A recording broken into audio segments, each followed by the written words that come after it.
Em Marcos capítulo 4, versículos 35 a 39, nós lemos o seguinte: Naquele dia, ao anoitecer, disse ele aos seus discípulos: Vamos para o outro lado. Deixando a multidão, eles o levaram no barco, assim como estava. Outros barcos também o acompanhavam.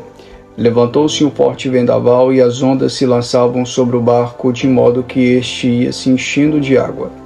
Jesus estava na polpa, dormindo com a cabeça sobre o travesseiro. Os discípulos o acordaram, chamando: Mestre, não te importas que morramos? Ele se levantou, repreendeu o vento e disse ao mar: Aquieta-se, acalma-se. O vento se aquietou e fez-se completa bonança. Jesus atravessa o extremo norte de Israel. Depois de pregar um dia inteiro, ele estava totalmente cansado, exausto, com seu corpo físico cansado. E após tomar um barco, juntamente com seus discípulos, ele atravessa o Mar da Galileia, também conhecido como Mar de Tiberíades ou Lago de Genezaré, 220 metros abaixo do nível do Mediterrâneo. Ladeado entre duas montanhas, as montanhas de Golã e as montanhas da Galileia, estava o Lago de Genezaré ou Mar da Galileia.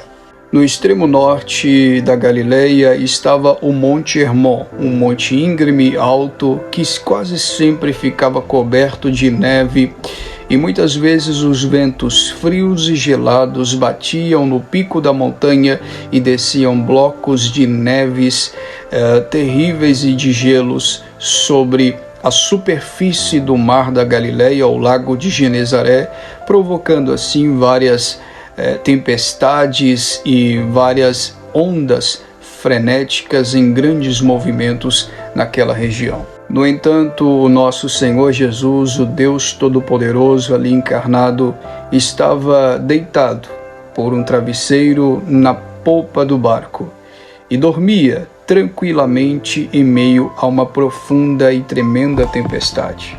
Os discípulos, assustados e apavorados, fazem questão de acordá-lo. Jesus se levanta, repreende o vento, repreende o mar e ocorre uma tremenda bonança naquele momento.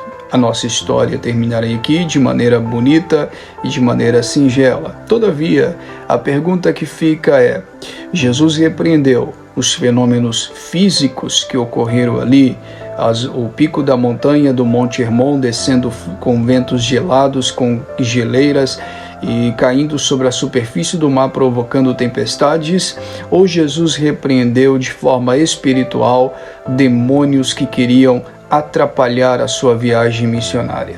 Recorreremos, portanto, ao texto grego do Novo Testamento para entendermos essa perícope ou esta passagem, para entendermos o que Jesus de fato repreendeu ali. Foi o vento? Foi a tempestade? Foi o mar? Ou foram os demônios que estavam atrapalhando a sua viagem e também o seu sono, inclusive? Notem vocês no texto grego que a palavra repreendeu aí, nesse texto, em grego, é a palavra epitismal. Essa expressão epitismal é um termo comumente usado em rituais de exorcismo, ou seja, quando se repreende espíritos malignos, repreende demônios. O que nos leva a entender perfeitamente que nesse texto Jesus repreendeu não apenas fenômenos físicos ali, mas também Jesus repreendeu espíritos malignos e demônios que estariam ali atrapalhando os seus milagres e a sua atuação divina na terra com seu corpo humano. É incrível notar que, ao mesmo tempo em que nós encontramos na passagem o sentido literal, encontramos também na passagem o sentido espiritual. Nas suas pregações sobre esse texto, você pode direcionar a ambos os sentidos, literal, principalmente literal, mas também o sentido espiritual da passagem. E como eu comecei a exposição desse texto em forma de pregação, eu preciso concluí-la com uma aplicação geral para a nossa vida. A aplicação é que o Senhor Jesus disse aos discípulos: passemos para o outro lado.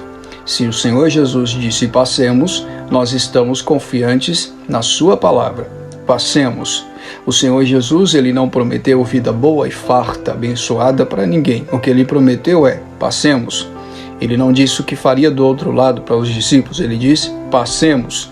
Ou seja, independente se na nossa vida tem tempestades, dificuldades, coisas difíceis que venhamos a passar, a nossa promessa não está nas coisas triviais, está no passemos, está no cheguemos, está na palavra positiva do Mestre de que nós iremos vencer. Deus não prometeu para ninguém uma viagem tranquila, mas Ele prometeu uma chegada certa. Não nos perderemos no caminho. As tempestades e as dificuldades não vão naufragar o seu barco.